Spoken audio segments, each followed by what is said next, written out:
and a warm welcome to you as we delve into another aspect of being a refined lady. Today is all about the refined lady's guide to communication, the refined lady's guide to becoming a better speaker. And why did I think this was so critical?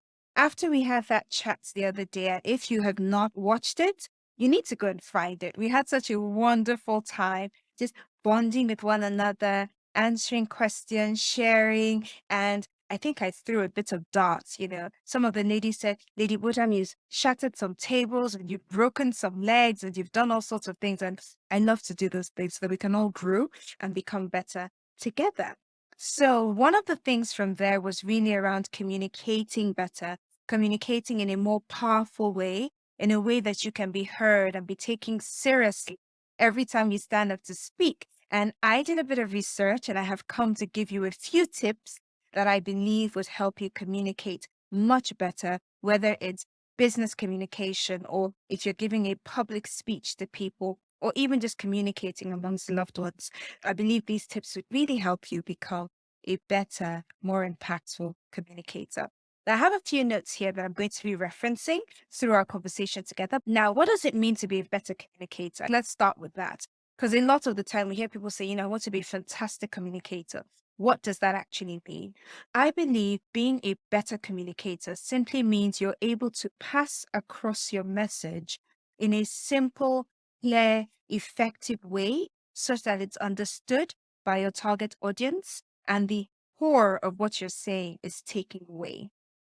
Being able to communicate your message in a way that is simple, that is clear, that is effective, and that is understood by your target audience. So if I came here and I started speaking Greek, for example, you might find it a little difficult to understand what I'm saying, except if you are fluent in Greek, right? Effective communication means you have passed across the core of your message without it becoming distorted, either due to the type of language you use or how you show up physically to present. You're passing across the core of your message and it's understood by your target audience. Okay, fantastic. So we're clear on what communication means. Now, I'm going to share 5 vocal tips with you. And just from all my research, I believe these 5 tips will help you learn and understand how to pitch your tone and your voice, everything that has to do with your voice, right? And then the other tips I'm going to share have to do with nonverbal cues. Now, we've said it before, if you've been a part of the Refined Ladies School, I have mentioned previously that the way we communicate, majority of it really means the nonverbal communication. I believe it's over 90% of communication is nonverbal and just less than 10% is actually verbal. That means everything from how you show up, from how your eyes are positioned, to the body language of your arms, to whether you're leaning in as you're speaking or whether you're leaning back, to how you use your gestures. Everything communicates to the party that's listening to you. So the question is whether you're aware of what you're communicating unconsciously with your body. So verbal tips, the first thing is energy and emphasis. Energy and emphasis. Now listen, when you are speaking to a group of people, when you are presenting, remember, before they hear what you're saying, they feed off of your energy. So how are you coming to the table?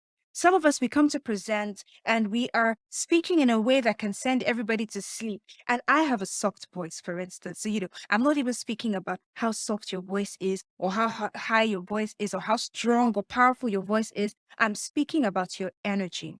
Your energy comes when you are passionate about the topic that you're about to present on, or you're passionate about the topic you're speaking about. Do you believe in what you're presenting? Are you passionate about it? Are you emphasizing the right things and not emphasizing the wrong things? All of these are things to think about when you're presenting. And this is what's really important because sometimes people are looking down as you're talking, but they can still hear your energy. What words are you emphasizing? Do you say, this is what I'm trying to say to you? Does your voice boom at certain points so that you bring the attention of people to you? This is the first vocal cue I want you to take notice of. Your energy and your emphasis.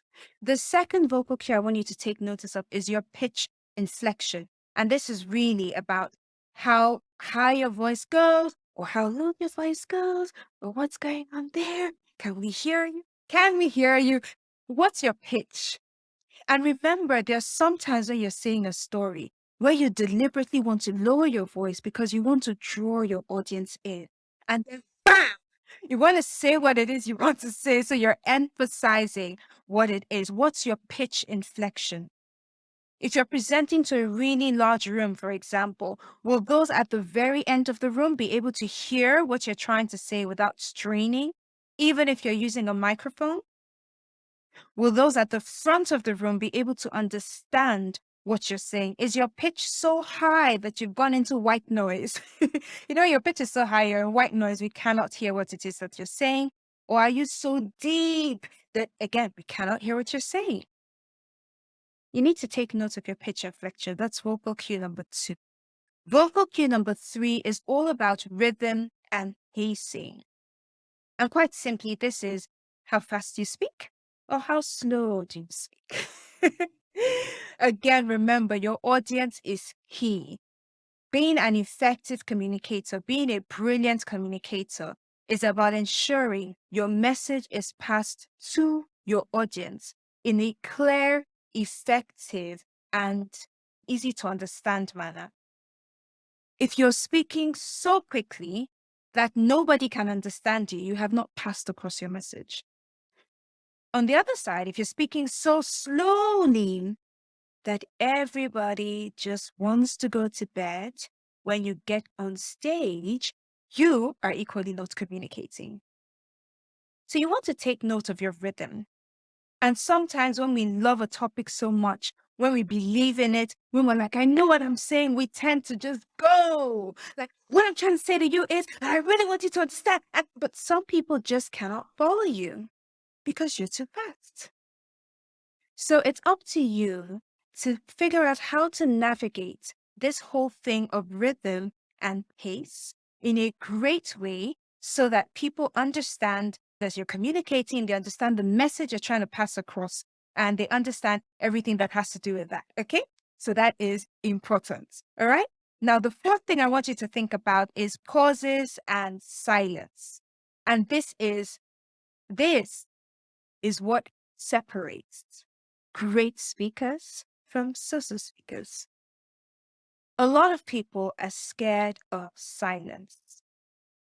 You should be so comfortable with yourself and so comfortable with the message that you're trying to pass across that occasionally you keep quiet to emphasize the point that you've just made.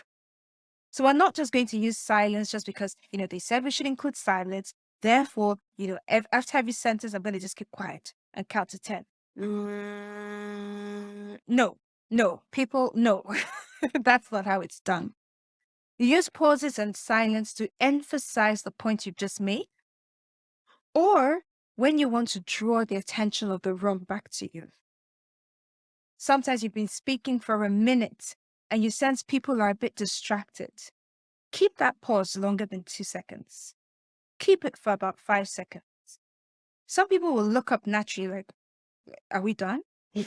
What's going on? And then your next point will be heard, really heard by those in the room. That's one way of doing it. The second way of using silence is if you've just made a profound point and you really want it to land, and then you pause and allow people to take in what you've just said. So that is vocal cue number 4, pauses and silence. And just to recap, I said the first thing is your energy and your emphasis. The second thing is all about the inflection of your pitch. The third thing is about rhythm and pacing. And the fourth thing is really about pauses and silence. The fifth is around vocal quality. And what is vocal quality? Is your voice clear? Are you breathing in and out in a way that's not distracting from what it is that you're saying? These are some of the things to think about. Because sometimes we're so nervous when we're speaking that we tend to take shallower breaths. So we're like, Then what I'm trying to say is, and then, we can't really hear you. Or some of us, we swallow parts of our words.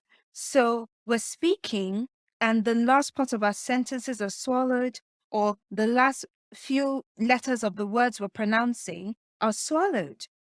So we're not really hearing the power behind what you're communicating. So these are some things to think about as to how you can make your vocal tone much better as you communicate. Okay? Now I'm going to share a few non-verbal cues. Stay with me. The first, and I'm sitting so I can, but imagine if I were not sitting. Imagine if I were standing and talking to you. It's the same thing. The first is learn how you occupy space. A lot of us, when we're speaking, whether it's in a Zoom meeting, whether it's on YouTube, or whether we're on a stage in a physical room with a number of people around us, how do you occupy space? Imagine if this whole, time I'm chatting with you, I were like this, and I'm talking to you, and I'm just like this, and I'm just, looking at. I have so much space over here that I haven't used. As a speaker, the stage belongs to you. The camera, if you're virtual, loves, and you need to love it back. All of this is my space. And while I'm not saying to go crazy with how you gesticulate, you want to make use of your space.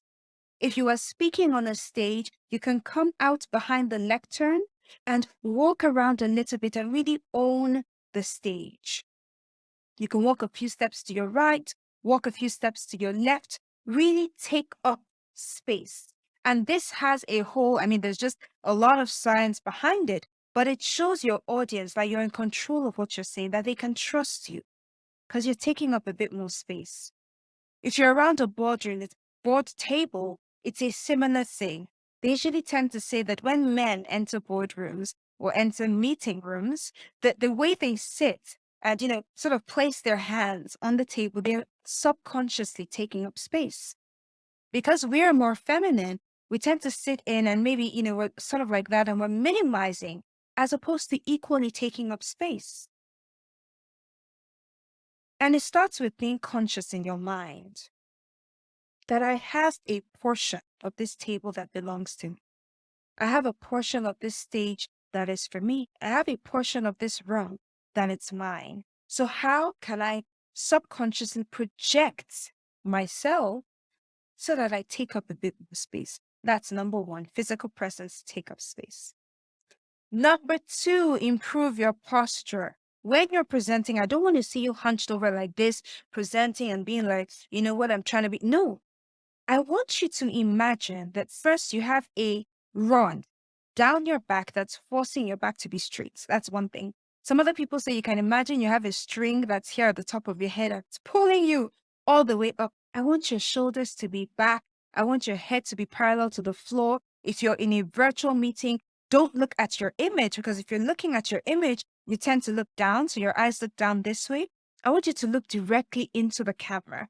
That way, it looks as if you're making eye contact with the other person. You're holding their attention a lot more, and they will listen to you a lot more because they feel as if you're speaking directly to them. So I know you look pretty. I know you spent time doing that face. Try not to look at your own image. Look into the camera, right? And then just genuinely improve your posture. Sit up straight. If you need something to help support your back, you can put a pillow behind you. I have a pillow behind me right now. Try and change the chair that you're sitting on so that it is, it is supporting you as much as it can. Put your feet firmly on the floor, for example, especially if you're in a virtual meeting, because this balances you out. If you are speaking on a stage in a physical setting, it's a similar thing. Make sure your shoes are comfortable. Your outfit isn't too distracting so that you're not, fidgeting or pulling down your skirt or pulling your blouse here or pulling it this other way, right? You want to be really comfortable in how you're dressed and in how you show up so that you can focus more on what you are giving to the people. So body language is important, right? Your posture is important. And then the third thing I'm going to share is try and use open gestures. So rather than me pointing to you and telling you, what it is you are doing wrong, I can suggest to you instead and explain all the things I'm trying to say. I can tell you the top 5 things I want you to know. I can use open-handed gestures because that is more inclusive, as opposed to me seeming as if I'm aggressive or as if I'm attacking you. And I may be attacking you, but I'm going to do it in a way that you can receive what it is that I'm saying to you. So open-handed gestures help a lot. So the first thing I've said is learn how you occupy space. You have a certain space that's allotted to you as a speaker. Make use of it. Spread a little bit to the right and to the left. Take up space, whether physically or virtually, and really own that stage. The second thing I've said is to improve your posture. Sit upright. Place your legs firmly on the floor. Look into the camera as opposed to looking at your image if it's a virtual stage. If it's a physical stage, look at people, catch someone's eye, smile at them, to really own that setting and own your body language, right? Own it. Use open-handed gestures. Your clothes, your shoes should be a part of the package and they shouldn't be the main package. You are the main package, darling, and you have something that's absolutely essential for your world and for all of us who are listening to you. Bottom line, whatever you say is just a small part of what we hear. It's a small part of what we receive. A much bigger part is what you don't see. It's how you show up.